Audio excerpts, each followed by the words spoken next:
যে ইন্টারমিডিয়েটে পড়াশোনা ছাড়া কিছু বুঝতাম না, এরকম একটা অবস্থা ছিল।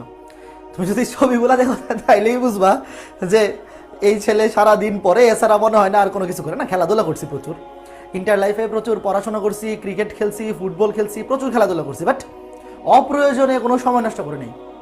ফ্রেন্ডরা মিলে সেকেন্ড ইয়ারে থাকাকালীন টেস্ট পরীক্ষার আগে বলো, টেস্ট পরীক্ষার পরে সার্কিট হাউস মাঠে, ময়মনসিংহ সার্কিট হাউস মাঠে প্রচুর ক্রিকেট খেলছি, প্রচুর ফুটবল খেলছি। আমরা যে ফ্রেন্ড সার্কেল ছিলাম, আমরা ফ্রেন্ড সার্কেল ছুটির দিন পাইলেই শুক্রবার সকালে বা বিকালে আমরা ফুটবল, মানে বর্ষাকাল থাকলে ফুটবল খেলতে যাইতাম, আর শীতকালে তো ক্রিকেট খেলতে যাইতাম।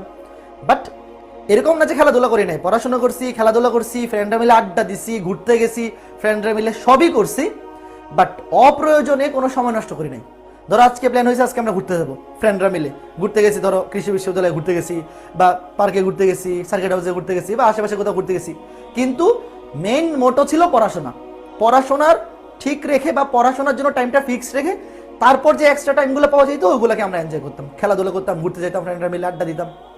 বাট ওই যে পড়াশোনাটা ঠিক ছিল, ওই পড়াশোনা ঠিক ছিল, এই জন্য আমরা কলেজ লাইফে আমরা যে ফ্রেন্ড সার্কেল ছিলাম, আমরা যে কয়েকজন ফ্রেন্ড সার্কেল ছিলাম, মানে একসাথে চলাফেরা করতাম, তাদের মধ্যে সবাই হয় বুয়েট, নয় মেডিকেল, নয় ঢাকা ইউনিভার্সিটি, এর বাইরে খুবই কম গেছে। মানে সবাই তো চান্স পাইছে, বাট ধরো আমাদের যে 15-16 জনের একটা ফ্রেন্ড সার্কেল ছিল যারা একসাথে চলাফেরা করতাম বা খেলাধুলা করতাম, 15-16 জনই সবাই, মানে আমি দেখি না যে একজনও মিস গেছে।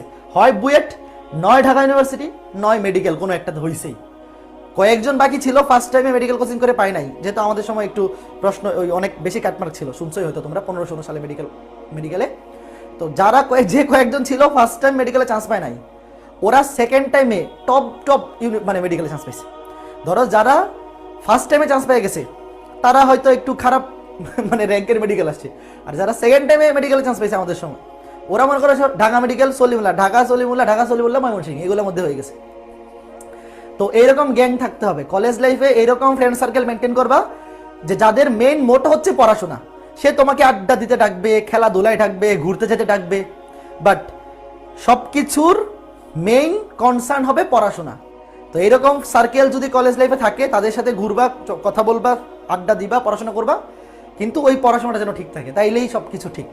আর ইন্টারমিডিয়েটে যদি ভালো মতো পড়াশোনা না করো, তাইলে তো বুঝতেই পারতেছো যে এইচএসসি পরীক্ষার পরে 3-4 মাস পরে তুমি আহামরি উল্টাই ফেলবা, এটা খুবই মানে রেয়ার, কয়েকজন পারে, 10% স্টুডেন্ট হয়তো পারে, বাকি 90% পারে না। তো মেন ভিত্তি কিন্তু এইচএসসি লাইফে রেডি করে রাখতে হবে, বেসমেন্ট তৈরি হবে এইচএসসি লাইফে। এরপরে তুমি খালি একাডেমিকে গিয়ে ওই বেসমেন্টের উপরে আরো পিলার তৈরি করবা। বাট তুমি যদি এই এইচএসসি লাইফটা কাজে না লাগাও, তাহলে কিন্তু এইচএসসি পরীক্ষার পরে 3-4 মাস পরে তুমি আউলাই ফেলবা, এটা অসম্ভব, এটা রেয়ার কেস, কয়েকজন পারে মাত্র, বাকিরা কিন্তু সবাই ধরা খায়। ওকে।